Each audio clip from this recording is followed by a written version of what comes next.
What's going on, Rams fans? Welcome back to Rams Showcase. Tonight, the Rams' kicking issues get some attention. Plus, the roster will be getting another shakeup soon that could help the Rams against the run. And later, the Nick Foles-led Bears come to LA for Week 7 for a Monday Night Football matchup. We have the full preview next on Rams Showcase. Welcome to Rams Showcase on Sports War Radio. What's going on, Rams fans? Welcome back to Rams Showcase right here on Sports War Radio. I am your host, Joe Branham, but you can and should call me Sheriff Joe Bags, laying down the law for you guys tonight, and we will get into some news. Like I said, the Rams' kicking issues have gotten some attention, and holy moly was it necessary, all right? I think we were all getting a little frustrated with the Rams' kicking situation. Three-way battle for that spot heading into this season, too, and for that to be the outcome, rough.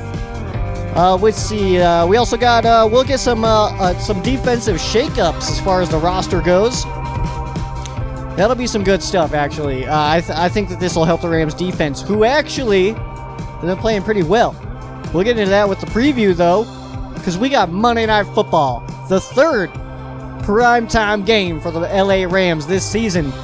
In just 7 weeks, 3 of those prime time, which is pretty good stuff. That's pretty solid percentages, honestly. If you're looking at percentages of how many times we're in prime time compared to how many games we've played, so far we're looking pretty good on that front. I'll take it. I will absolutely take it. I don't necessarily have a choice in the matter. I don't make the schedule or anything. But hey, it's always a good thing to see this squad under the lights. This is also the first time that we will see the blue uniforms under those lights at SoFi Stadium, which is going to be really nice. And, you know, there was the mix-up last week with the uniform schedule not necessarily being accurate, but it's okay. And I also want to point it out, Yellow Pants Fever has taken over, and, you know, we did pretty good in the Yellow Pants. The ones that we're not doing good in, I was almost wrong there. I almost gave you guys some false information, so that's my fault. The blue on blue, the Rams are 0-2. So hopefully that doesn't continue. Bone gray, though, the Rams haven't lost in that. Yellow Pants Fever, Yellow Pants are undefeated as well. But the blue on blue combo, not so good right now. So the Bills and the 49ers, those are the 2 games that the Rams have lost. And those were the blue on blue. As opposed to Blue on Black, which is a song. Let's see here. Let's get into some news. All right, first of all, I want to slap up my hilarious graphic that really made me laugh. All right, so the Rams have signed kicker Kai Forbath. Forbath is now on his 10th NFL team. The Rams are his 10th NFL team. Is Samuel Sloman, the rookie kicker, draft pick of the Rams in the 2020 NFL Draft. Not looking so good, all right? Very low percentages. It's one of those situations where every time he lines up to a kick, it's like, he's probably going to miss this one. Like, that's really what it feels like, and I don't like to feel that way. I'm sure you guys don't like to feel that way either. And if you guys are not feeling that way, well, then we're watching a different Sloman, because Samuel Sloman, he is still on the roster. The Rams did not get rid of him.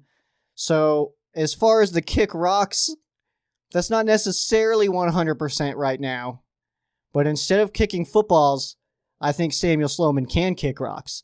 And that's simply because he's just not putting it through the pipes, man. That's what you got to do.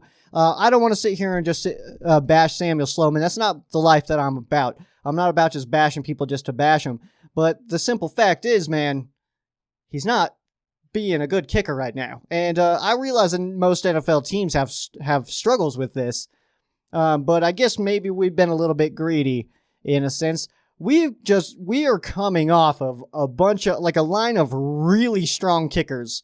So maybe us Rams fans are just a little bit spoiled. You know, you got Jeff Wilkins, all-time leading scorer in Rams history. Josh Brown, who was pretty automatic when he was with the Rams. He was also in the movie Jackass, which was hilarious, by the way. Kicked a football right in a dude's face. And then, of course, Greg Zuerlein, who is second all-time in Rams scoring history. So maybe we are a little bit pampered in the kicking department. You know, the other The other person who utilizes his foot the most on the roster is Johnny Hecker at the moment, and we've also had some really good punters in the past. So, maybe we're a little bit pampered in this regard, but Kai Forbath is coming in. He hasn't missed a kick in like 3 years, but he also hasn't kicked that much in the last couple of years. So we'll see, But, Samuel Sloman not getting it done, and that's unfortunate to see. I don't care who won that battle. I didn't care who won that battle. I just wanted the guy that won the battle to make the kicks, and that was not what was happening. So I'm okay with this move. Kai Forbath, I was a little bit surprised to see that. It makes me wonder, in that kicking battle, did they really not like Austin McGinnis and Liram Hajrullahu, or is that kind of like a different thing now? Are they doing something else? Because we had a 3-way kicking battle, and Samuel Sloman looks like he's losing his job, but we didn't even bring back either of the two guys that he was battling with. I thought Hajrullahu was going to win the kicking battle, and that is not what happened. So, as long as Kai can kick that ball through those uprights, I'm all good with it. I don't care who it is.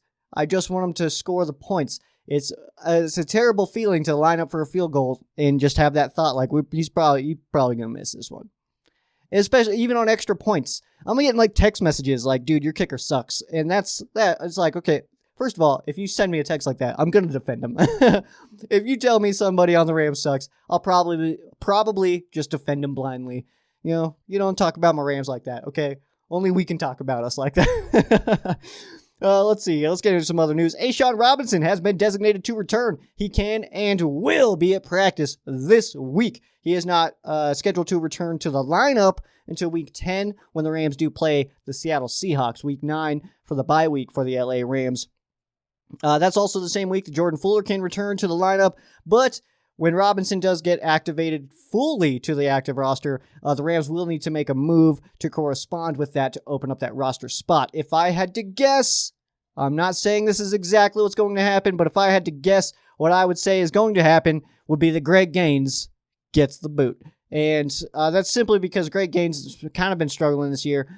He's had a couple of times, a couple of good moments, but overall, he's getting pushed back at the snap, and that's not a good thing, especially when you're a big boy defensive tackle. All right, so A'Shawn Robinson, we'll see what kind of career he can maybe carve out himself for as a Ram, because historically speaking here, he has not necessarily had an amazing career. It's been pretty surface level, pretty average so far. So we'll see what happens with that. A'Shawn Robinson, though, if he can come back in week 10 against the Seattle Seahawks, that is the first of 2 games for the Rams against the Seahawks. That would obviously be a very big one, especially considering some of this news that the Seahawks might be making a push for Antonio Brown. That's going to be a pretty good squad up there. And also, I mean, it looks like Russell Wilson might be playing better than he ever has. So that's going to be a tough one. I see a lot of Rams fans who have already conceded the division to Seattle. We're going into week 7, though, so I'm yet to do that.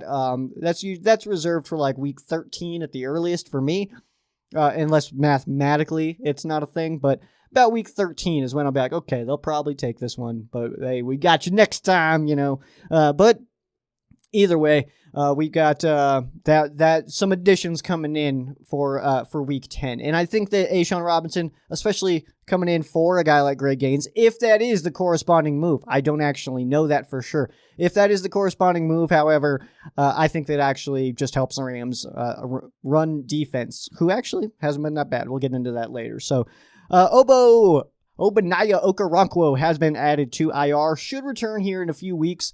But there's also articles coming out that like the Rams are not necessarily loving Okoronkwo and Ebukam. So we'll see what happens. I don't necessarily buy into all that right now. Okoronkwo is pretty young still, so I would say he's still got a little bit of time. And also I think he's been playing okay. His motor is there, which is good.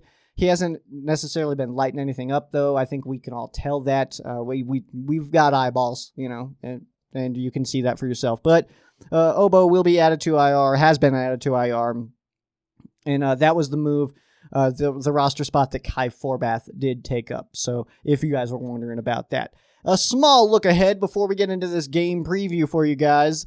I just wanted to mention this because I thought it was kind of interesting. So Tua, he is going to get his first career start against the LA Rams heading into week 8.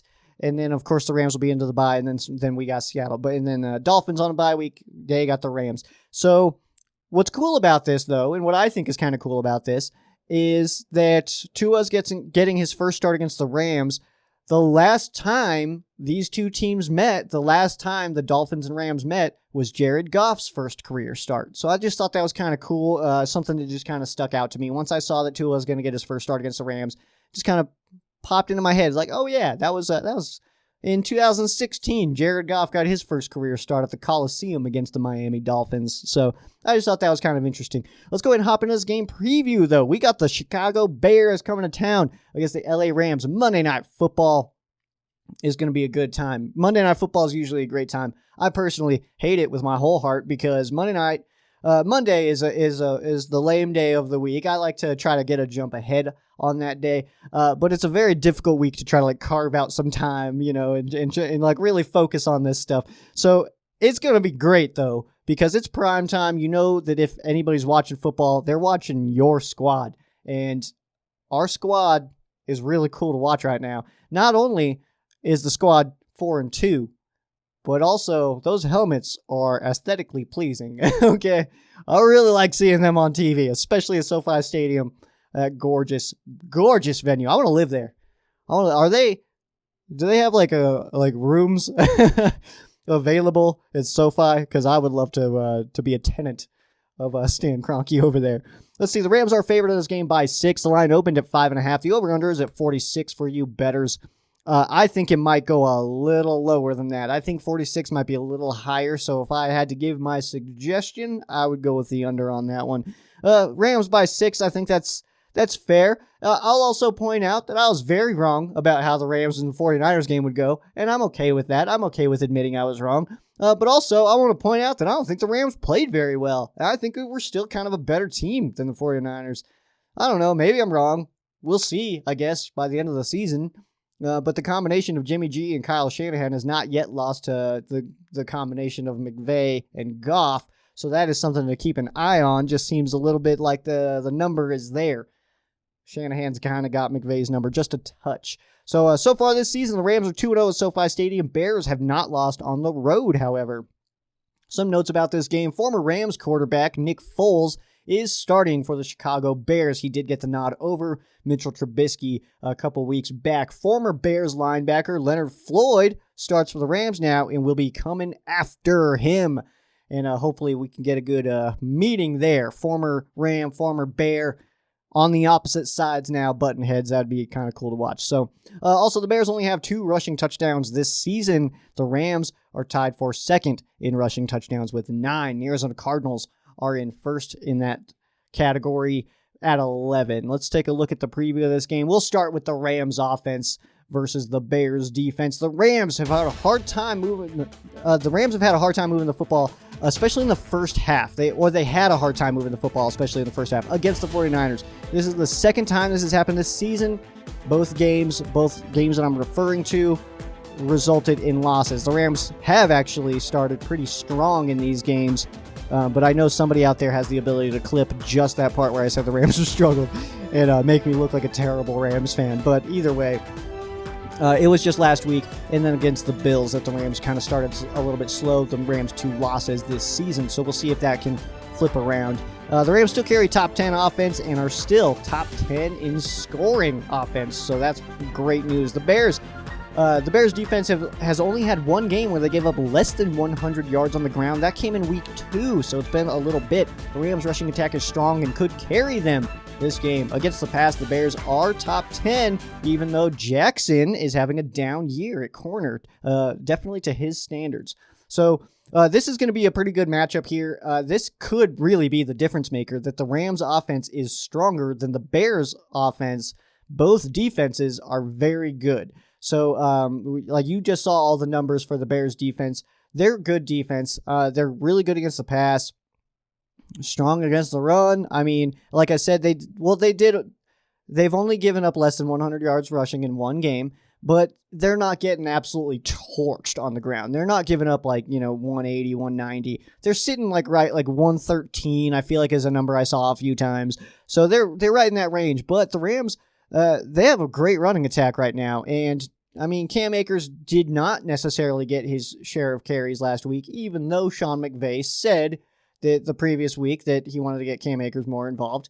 That kind of thing happens very often with Sean McVay. If he comes out and says he wants to get a player more involved, bench him on your fantasy team because he's probably not going to play. It's just a Sean McVay move. In that regard, though, I think that the Rams offense really could be the difference in this game, and that's why I think the 6 points is totally fair. The Bears offense is struggling. Let's take a look at that offense. The Bears offense has had a hard time moving the football. Small jump in the department of passing the football when it comes to switching from Trubisky to Nick Foles. Foles averages just 4 more passing yards per game than Trubisky does this season. On the ground, the Bears' top runner, David Montgomery, is averaging just 3.7 yards per carry and has 1 touchdown on the season. Bears only 2 touchdowns on the ground this season. The Rams defense has been playing well, especially in the second half, where they haven't given up a touchdown since week 3. The trend for the Rams defense right now is that they are playing a little bit soft in the first half, but tighten up quite a bit in the second half. So far this season, the Rams have given up just 2 second half touchdowns.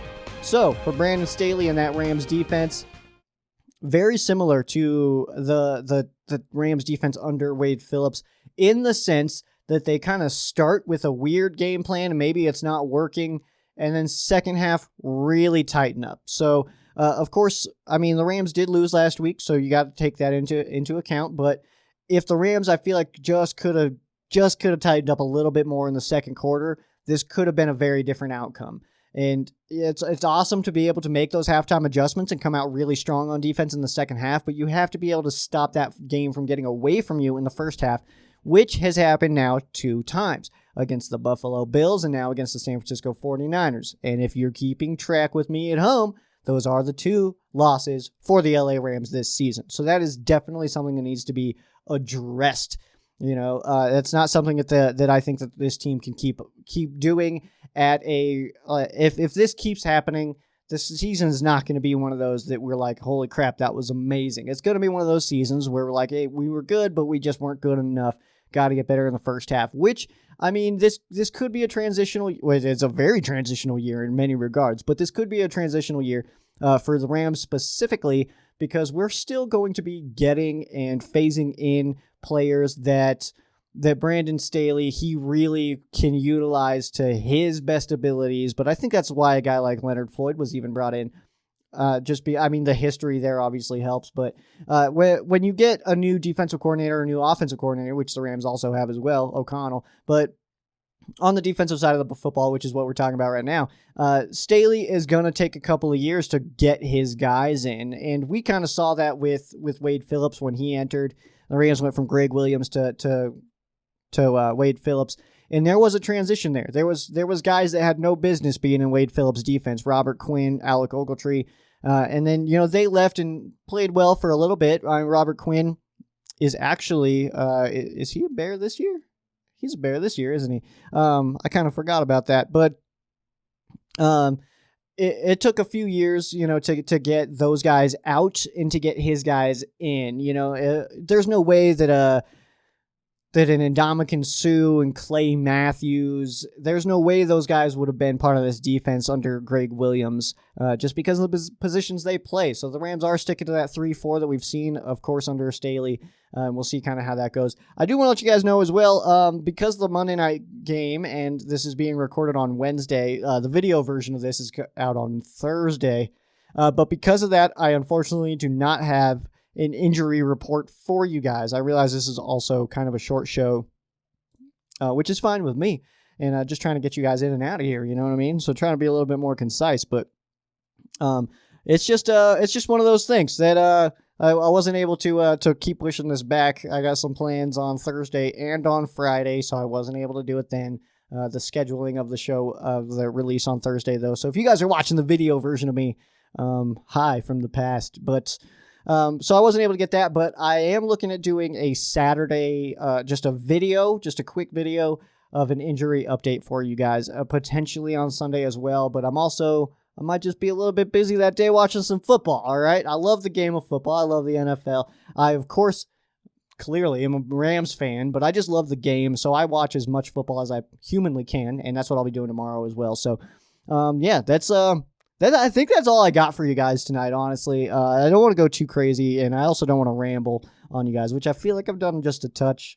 But hey, that's okay. If you guys have quesos, feel free to drop them in the comments section wherever you're listening to me. I will answer them on the following show. My post that I used to do where I used to get a lot of fan quesos coming in, those are not hitting anymore. So I don't know, just people aren't seeing them or maybe people don't have questions, which is totally fine with me.